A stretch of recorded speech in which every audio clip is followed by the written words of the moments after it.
ఏ స్థితిలో ఉన్నా సరే జవాబుదారీతనం అనేది ముఖ్యం. డెమోక్రసీలో అది అత్యంత ముఖ్యం. 3 వ్యవస్థలే కాదు, 4 వ్యవస్థలకి కూడా. వాస్తవంగా రాజ్యాంగం ప్రకారం 3 వ్యవస్థలే: శాసన నిర్మాణ, కార్యనిర్వాహక, న్యాయ వ్యవస్థలు. ఈ మూడిటికి జవాబుదారీతనం ఉండాలి. అయితే ఆ జవాబు కన్విన్సింగ్గా అనిపించుతుందా అనిపించకపోవడం సెకండరీ. బట్ ప్రజలు వాళ్ళ నుండి జవాబుదారీతనాన్ని ఆశిస్తారు. మణిపూర్ దశాబ్దాల గొడవలు ఉన్నాయి, కుకీలకి మేతీ తెగలకి. తాజాగా కూడా జరిగినాయి.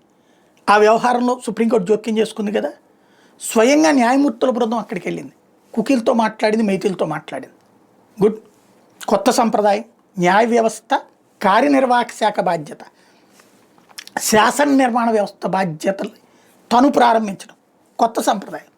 నెంబర్ 2, ఇప్పుడు మరి బెంగాల్లో జరుగుతోంది. హిందువుల మీద తీవ్రమైన దాడులు జరిగినాయి. 9 జిల్లాల నుంచి తరిమి వేస్తున్నారు. శరణార్థులుగా ఒక జిల్లాకి సంబంధించిన హిందువులు ఇంకో జిల్లాలో తలదాచుకోవాల్సి వచ్చింది. ఈశాన్య రాష్ట్రాలకు పారిపోవాల్సి వచ్చింది. మరి అక్కడికి వెళ్తారా? వాళ్ళతో మాట్లాడతారా?